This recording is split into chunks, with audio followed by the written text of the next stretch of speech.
Witajcie, zapowiada się dziś niezwykle ekscytująco.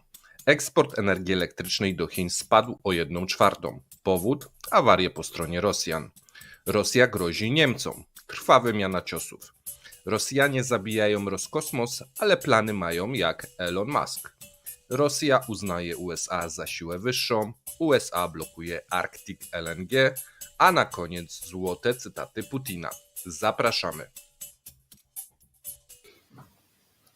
Dzień dobry wszystkim pracującym. Zbliża się dłuższy weekend, święta. My na posterunku. Dzisiaj piątek, dzień pracy i sprzątania. Mam nadzieję, że nas słuchacie. Do zmywania garów głos Pawła Jesteśmy i mój idealni. jest wskazany. Czas leci szybko. A teraz szybko przejdźmy do paska, bo mamy dużo fajnych wiadomości. Nie ma co się za bardzo... Słuchajcie, mamy złe informacje dla Rosjan. Wczoraj wicepremier Rosji powiedział, że optymalnym kursem dla rubla będzie 90 rubli za dolara. No i na wieść o tym dolar się wzmocnił ponad 2%. Sytuacja nie jest ciekawa, cały czas mamy dużą niestabilność jednak, jeżeli chodzi o waluty. Wczoraj duże wzrosty na euro jest powyżej 100 i wydaje się, że to paliwo, które do tej pory było, czyli komisarze walutowi, spełnili swoją robotę, ale nie ma nowych pomysłów. Bo jesteśmy już po podwyżkach stóp procentowych, następnej prawdopodobnie nie będzie. Widzimy, że ta mało dała, a jeżeli coś dała, to negatywne elementy dla gospodarki, natomiast nie widzimy cały czas stabilizacji dodatkowej rubla, bo nie było wpływu, a mamy w tym momencie wzrosty. Kończy się również okres podatkowy dla firm, nie potrzebują w tym momencie dodatkowych rubli. Sytuacja nie jest dobra, a ludzie przed świętami zaczynają skupować dolary i euro, obawiając się tego, o czym będziemy mówili o godzinie 17. Słuchajcie, to co w styczniu będzie, prawdopodobnie od, myślę, lat 90. Rosja nie miała i nie, że nie będzie, to może jeszcze nie wiem, ale do tej pory nie miała takiej fali podwyżek, które czekają Rosjan od stycznia. Wszystko będzie drożeć, a więc przypominają się również niektórym nam czasy, kiedy w Polsce od stycznia też wszystko dosyć mocno drożało. A my to wszystko dzisiaj wymienimy. Ropę mamy stabilizację, na Uralsie małe spadki, na gazie małe spadki, duże za to spadki na rosyjskich spółkach giełdowych i tutaj RTS znowuż zaczyna się zbliżać do 100. Odwrotna sytuacja niż na giełdach, można powiedzieć, światowych. Tak, i zanim przejdziemy do krótkich informacji, oczywiście nasza reklama świątecznego speciala. Puszczam, a wy posłuchajcie kilka.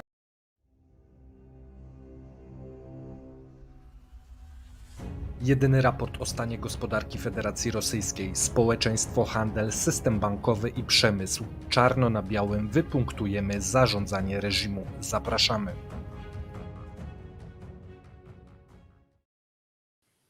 My już go powolutku. 26 grudnia, godzina 17. Bądźcie z nami. Pierwsza część raportu o stanie Federacji Rosyjskiej.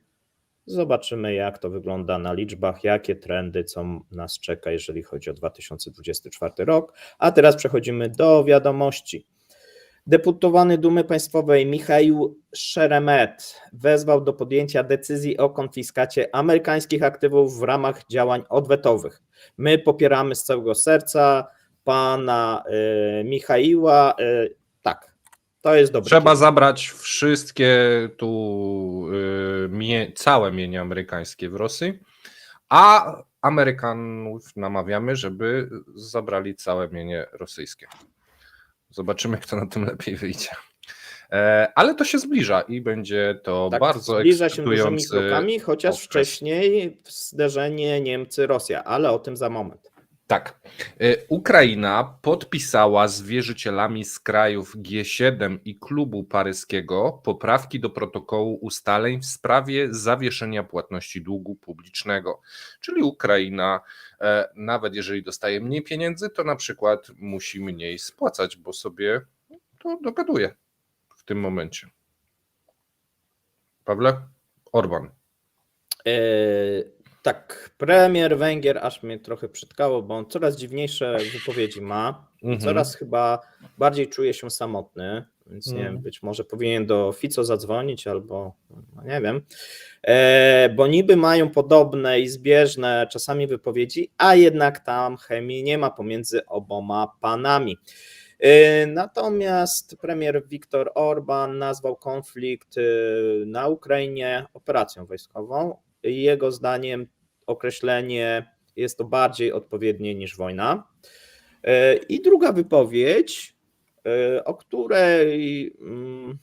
którą w sumie my zapowiadaliśmy, tutaj część komentatorów podważała to, co my komentowaliśmy. Natomiast premier Orban ma takie same obawy jak my i obawia się, że Unia Europejska na szczycie zaplanowanym na początek 2024 roku będzie w stanie przezwyciężyć weto Budapesztu w sprawie przydziału pomocy Ukrainie w ramach zrewidowanego długoterminowego budżetu Unii. No jest też opcja, że to on oglądał Kremlinkę, bo z jego zdjęciem była i się mówi, kurde, wystraszył się, bo nie myślał o tym w ogóle artykule 7, a tu cyk. Więc tak. Jeżeli ktoś nie oglądał, to zapraszamy. Ponoć słabo widać moją łysinę, to poprawię, żeby było widać więcej. Proszę bardzo. A panie Andrzeju? Masz jakąś specjalną szmatkę? Tak? Nie. Ręcznik, zwykły ręcznik. Przechodzimy dalej, bo to na akurat Patronite musimy zrzutkę na szmatkę zrobić. Możecie wysyłać do To była akurat krótka informacja, ale chyba nie ta, którą oczekiwali ludzie. Ukraiński Związek Piłki Nożnej zwrócił się do FIFA i UEFA o niedopuszczenie do meczu towarzyskiego między reprezentacjami Rosji i Serbii. No tutaj się coraz więcej ciekawego dzieje w świecie sportu. Być może w którymś komentarzu globalnym o tym powiemy. No bo mamy wyrok sądu, który jest korzystny dla klubów europejskich, a niekorzystny dla tych skorumpowanych organizacji. Mówimy tu o FIFA i UEFA oczywiście. A dalej mamy informację, że Finlandia wyśle Ukrainie 21 pakiet pomocy wojskowej o wartości 106 milionów euro, Holandia wyśle Ukrainie 102 miliony euro. Czyli co, robią tak troszeczkę poza Unią, czyli też tak jak mówiłeś? Tak, no tak pykają, tu 100, 4,5. Japonia zwiększyła z 4 tych miliardów do 4,5. Tak dorzuciła, inflacja dorzuciła te kilkaset milionów też. A rosyjscy operatorzy telekomunikacyjni nie mogą zapewnić 100% zasięgu LTE małych osiedli i autostrad federalnych z powodu braku sprzętu. W związku z tym Państwowa Komisja do Spraw Częstotliwości Radiowych przygotowuje się do odroczenia wypełnienia odpowiednich zobowiązań firm na późniejszy termin. Rosja wypadła ze 100 krajów z najszybszym internetem mobilnym, przesuwając się z 99 na 102 miejsce. Wynika to z rankingu największego międzynarodowego miernika prędkości internetu na świecie, Ookla. Chyba tak to się wymawia. W tym roku kraj przegrał z Uzbekistanem, Indonezją i Tunezją. Brawo Rosjanie, życzymy kolejnych sukcesów. Ja chciałem dodać, że 2 lata temu byli na 88 miejscu, a więc trend jest wyraźny, dostrzegalny, wyraźny. Wyraźny jest. No i jeszcze cała Afryka, a więc tutaj jest jeszcze dużo do zrobienia. Jeżeli lwy na sawannie będą miały lepszy zasięg niż Moskwiczanie, to ja będę bardzo szczęśliwy. A słuchajcie, jeżeli chodzi o braki techniczne i takie dziadostwo Rosjan, to słuchajcie kolejnych wiadomości. Eksport energii elektrycznej do Chin spadł o 1/4. Powód? awarie po stronie Rosjan. W ciągu 11 miesięcy tego roku Rosja wyeksportowała do Chin prawie 3,16 miliarda kilowatogodzin energii elektrycznej. Są to oficjalne dane z chińskich statystyk celnych, więc znowu mamy oficjalne dane i na tym bazujemy. Liczba ta spadła o ponad 1/4, dokładnie 26,6% w porównaniu z wynikami z zeszłego roku. Od końca lata Chiny otrzymują coraz mniej energii elektrycznej. To jest ważne, że od lata mamy takie przyspieszenie. W sierpniu eksport spadł o 50% rok do roku, we wrześniu też około 50%, ale w październiku już o 72%, w listopadzie o 61%. Myślę, że w przyszłym roku przywrócimy bilans energetyczny, powiedział minister energetyki Nikołaj Szulginow, tak, w wywiadzie dla kanału telewizyjnego Rosja 24. Przyczyną spadku, tu się przyznał, jest wysoka awaryjność elektrowni cieplnych na Dalekim Wschodzie. No i tu powiedział, że przy rosnącym popycie krajowym, ten popyt krajowy jakoś bardzo nie rośnie, ale to okej. I krótkie przypomnienie awarii. W styczniu elektrociepłownia w Chabarowsku, elektrociepłownia zapewnia do 60% zużycia energii cieplnej w mieście. W dniu wypadku w Chabarowsku było poniżej 20 stopni na minusie. Latem w Primorie doszło do co najmniej 6 poważnych wypadków, w wyniku których kilkadziesiąt tysięcy ludzi zostało pozbawionych prądu. Awarie trwały aż do jesieni. We wrześniu 10 tysięcy mieszkańców obwodu pierwomajskiego we Władywostoku straciło prąd. W październiku wypadek w Nachodce, szkoły i przedszkola były pozbawione prądu, kilka tysięcy obywateli również. Na początku grudnia w wyniku awarii ponad 30 tysięcy mieszkańców we Władywostoku zostało bez prądu. Kilka dni później około 2000 mieszkańców Ulan-Ude straciło prąd. Odcięto także prąd w domach prywatnych, ogrzewanych energią elektryczną. Tego dnia temperatura powietrza w mieście wynosiła minus 34 stopnie. No i teraz takie informacje. Do końca 2023 roku eksport energii elektrycznej z Rosji do innych krajów może spaść o 10 miliardów kilowatogodzin. W ubiegłym roku było to 13,5 kilowatogodzin. Tutaj nie o 10 miliardów, tylko do 10 miliardów, tu przepraszam, czyli około 25-30% w zależności do jakiego kraju jest ten prąd wysyłany. Bardzo dobrze. Chcesz coś Chciałem dodać? powiedzieć tak, że rano nie miałem prądu. Więc nie Tak, ja się śmiałem, To jest spowodowane, gdzie on tak naprawdę mieszka, że zabrakło mu prądu, no ale u nas Więc albo awarie, ktoś czyta, bo już miniaturka widział, się bo ta pojawiła informacja już była wcześniej, wczoraj. Tak.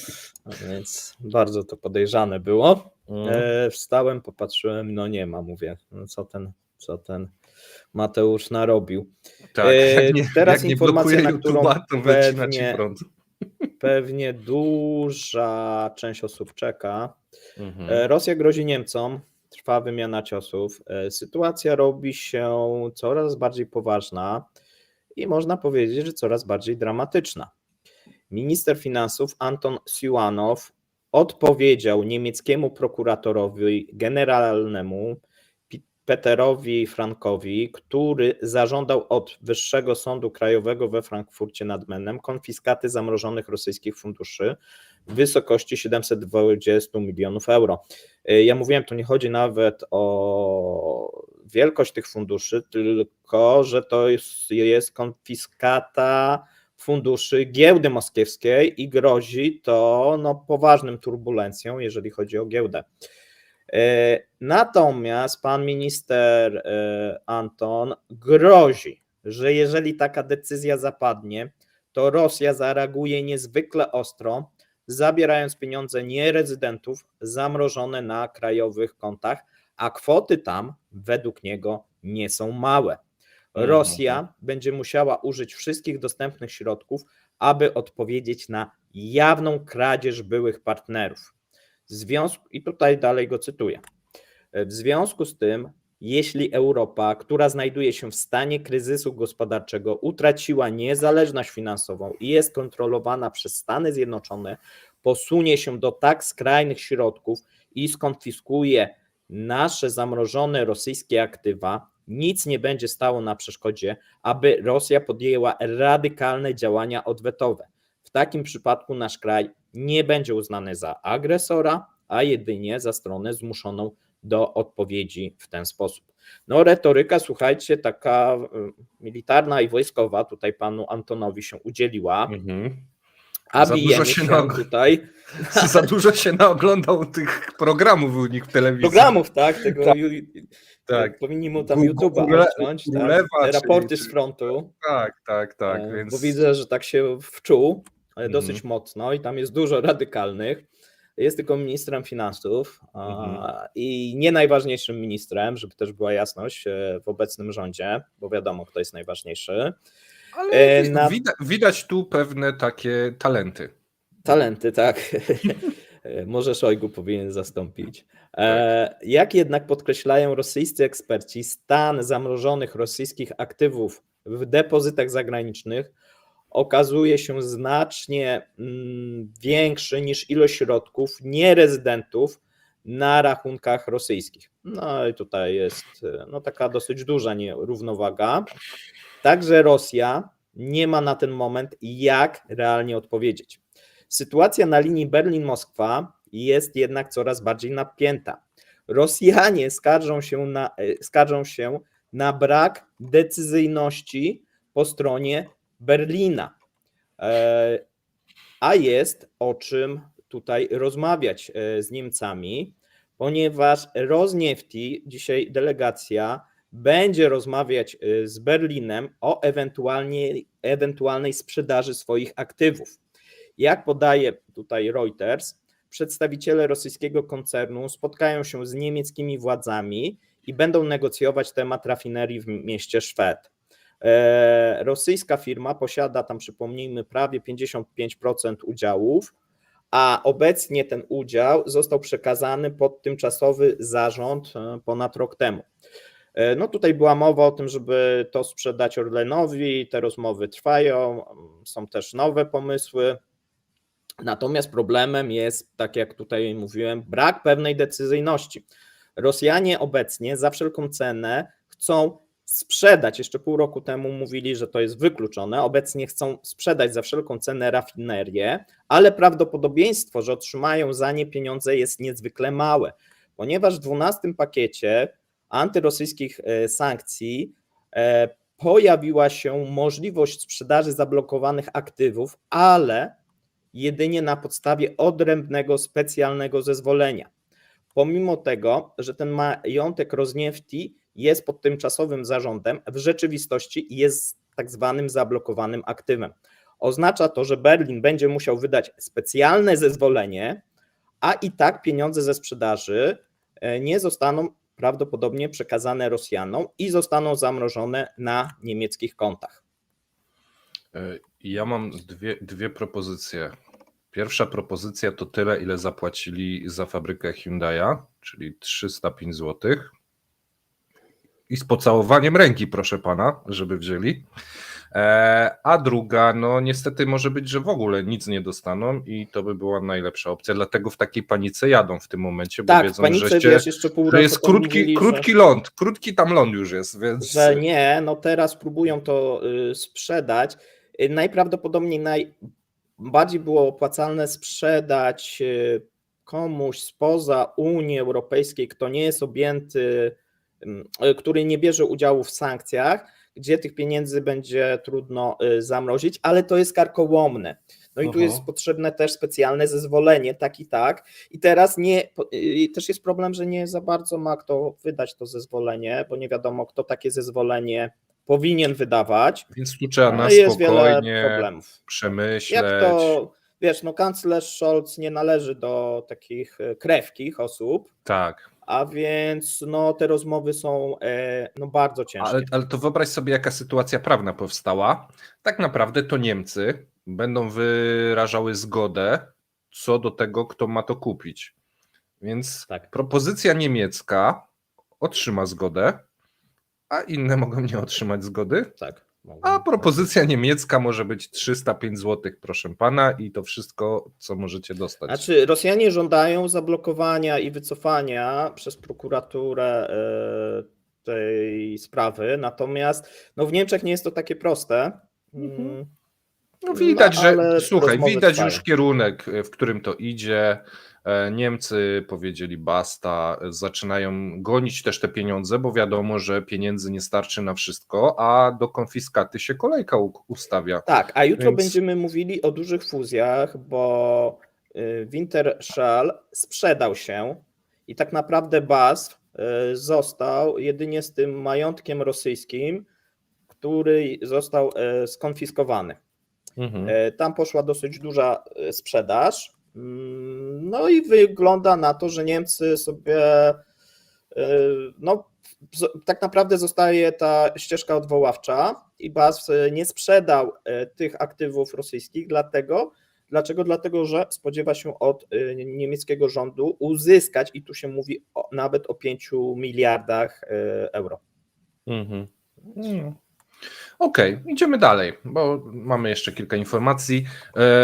O czym wcześniej mówiliśmy, Rosjanie zabijają swoje NASA, czyli Roskosmos, ale plany mają co najmniej jak Elon Musk. Tym razem sektor prywatny, nie mniej szalony niż ten państwowy. Rosja planuje uruchomić komercyjną usługę internetu satelitarnego, która stanie się konkurencją dla Starlinka Elona Muska i tu przepraszam, ale mogę się czasem zaśmiać. Oczywiście stanie się tak, powinienem dać cudzysłów, gdyż to jest kolejny pięknie brzmiący plan, a raczej majaczenie ich rosyjskich umysłów.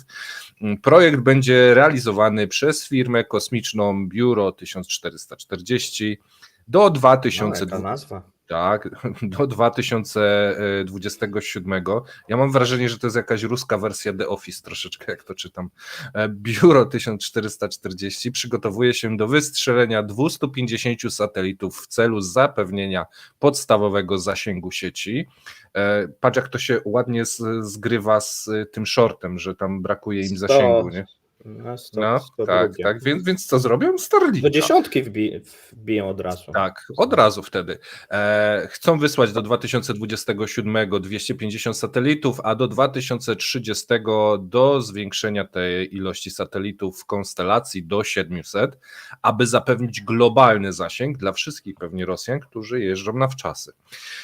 Rok 2027 to idealna data, bo można spokojnie 3 lata trwonić pieniądze, a na koniec spektakularnie ogłosić porażkę, więc podejrzewam, że biuro właśnie na to wpadło. Mogą mieć trudności z umieszczeniem satelitów na orbicie, kto by się spodziewał. Po pierwsze, wystrzelenie rakiet planowane jest z wieloletnim wyprzedzeniem, a nie są na liście. Po drugie, nie ma tak ciężkiej rakiety, która będzie w stanie w sposób ciągły latać i posiadałaby dużą ładowność wymaganą do wysłania naprawdę potężnych satelitów komunikacji mobilnej na niską orbitę, gdyż ta technologia od nich jest troszeczkę większa, są te satelity. No i tu informacja, że łatwiej im utrzymać Rosjanom międzynarodową stację kosmiczną niż wystrzelić 700 satelitów. Tu zauważył ten właściciel, no ale myślą, że może im się ten problem uda pokonać już w 3 lata. I tu tak dla kontrastu. Z planowanych 12 000 satelitów Starlink Muska na niebie, na orbicie w tym momencie jest 5 000.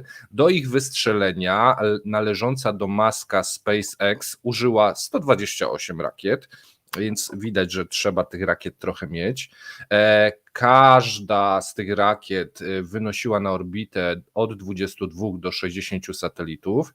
Wymagało to, słuchajcie, 10 miliardów dolarów, a pełna realizacja projektu zdaniem Muska wymaga około 20-30 miliardów dolarów, a jednocześnie SpaceX sama produkuje te rakiety i świadczy usługi wystrzeliwania w przestrzeń kosmiczną, co całkowicie zmniejsza koszty. Więc sobie to teraz podstawcie w jakiś Excel w głowie na te ambitne plany i myślę, że tym razem będziemy zgodni co do tego, że to jest bójda na resorach, ale ja będę obserwował z niezwykłym zainteresowaniem palenie przez Rosjan w piecu miliardami dolarów. To jest moje pełnoetatowe hobby. Mam nadzieję, że podzielacie te zainteresowania. Słuchajcie, w Rosji zwiększa się strach związany z konfiskatą zamrożonych rosyjskich aktywów. My o tym dzisiaj dużo mówimy.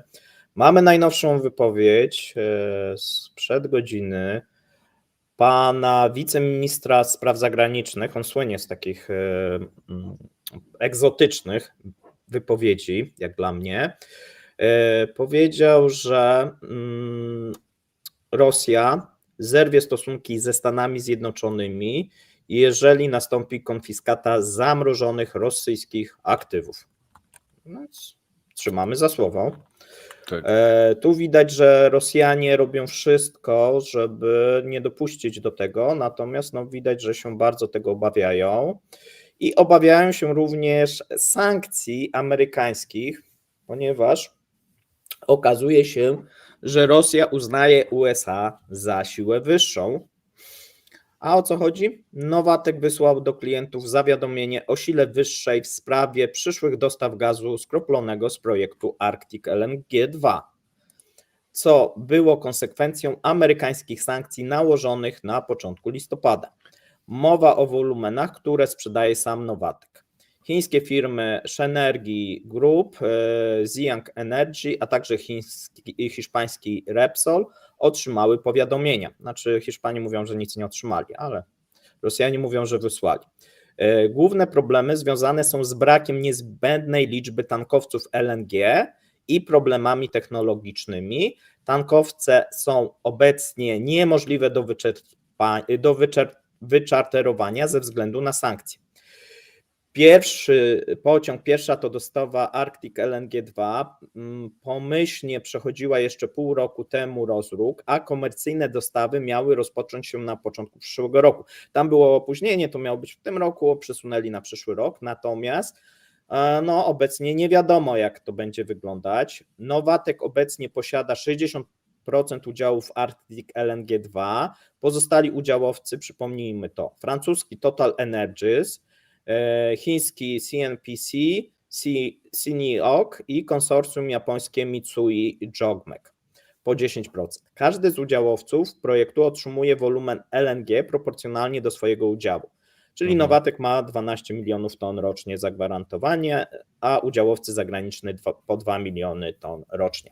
Arktyczny LNG kosztował już do tej pory, słuchajcie, 25 miliardów dolarów.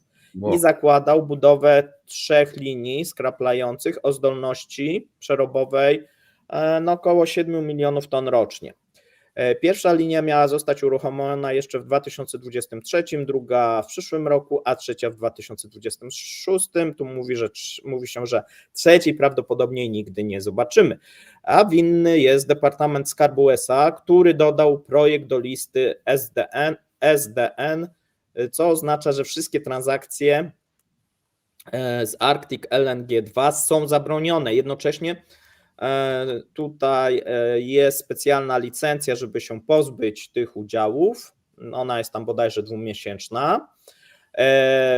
No i tutaj problemem może być fakt, że zarówno sam projekt, jak i pływające magazyny, w których ma być przeładowywane LNG, znajdują się obecnie na listach sankcyjnych, co może zwiększyć ryzyko sankcyjne dla nabywców również. Projekt zapewne kiedyś zostanie uruchomiony, ale ze względu na istniejące ryzyka sankcyjne, rosyjscy eksperci spodziewają się, że spółka będzie zmuszona do sprzedaży gazu na rynku jedynie spotowym z bardzo dużymi rabatami. Podzielasz optymizm ich, że zostanie uruchomiony? Bo coś mi się wydaje, że tak może być problematyczne to. Tak? Nie, wiesz co, nie będzie na taką skalę, jakby chcieli coś, za dużo tam wsadzili, muszą to uruchomić. 25 miliardów brzmi bardzo fajnie, żeby zamarzło. Nie? Muszą to Tu uruchomić. wystrzelą z katapulty w kosmos. Nie będzie na taką skalę, będzie, wiesz, coś tam będą wysyłać. A no wiesz, no te sankcje też wieczność nie będą trwały, tak, no. Tak. Słuchajcie, tu mamy pytanie, czy będzie specjalne wydanie Jaruskiej. Słuchajcie, tak, będzie. Ja robię małą reklamę. Proszę bardzo, już jest przygotowana okładka. Wypatrujcie jej, premiera jutro o 20:30. Mam nadzieję, że Wam się spodoba. Natomiast ja na zakończenie mam złote cytaty Putina i grę dla Was. Dziś, jako że piątek, zakończymy złotymi myślami Putina. Obywatele rosyjscy jako całość wiążą ledwo koniec z końcem, ale trudności są konieczne, ponieważ zmuszają człowieka do wspinania się i docenienia tego, co się ma, powiedział w poniedziałek prezydent Rosji. I tu mam dalszą część. Zdecydowana większość obywateli Rosji nadal żyje od wypłaty do wypłaty, powiedział zatroskany na spotkaniu ze zwycięzcami i mentorami ogólnorosyjskich mistrzostw zawodowych. I tu ja się obawiam, czy to zapowiedź tego, że on ukróci ten proceder, a jeżeli tak, to jak będzie brzmiało nowe powiedzenie, bo niestety wywiad się urwał w tym miejscu i nie wiem, jaka była dalsza część. Mam kilka przemyśleń i propozycji. Wszyscy obywatele żyją od wypłaty do wypłaty, więc zmieniamy, że zdecydowana większość. Druga propozycja, większość obywateli żyje od wypłaty do połowy miesiąca. Trzecia propozycja, mało osób przeżywa od wypłaty do wypłaty. I czwarta propozycja, o kurczę, wszyscy nie żyją. Jeżeli macie inne, to ja bardzo proszę, dajcie nam znać w komentarzach. Z mojej strony to wszystko. Dziękuję serdecznie i do zobaczenia w Globalu i w Jaruskim jutro. A, i dzisiejszy komentarz dnia jeszcze przecież, o tych cenach w styczniu. Dziękujemy.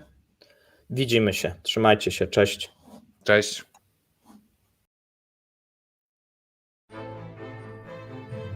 Dziękujemy za obejrzenie materiału do końca. Zapraszamy kolejnego dnia. Trzymajcie się. Cześć.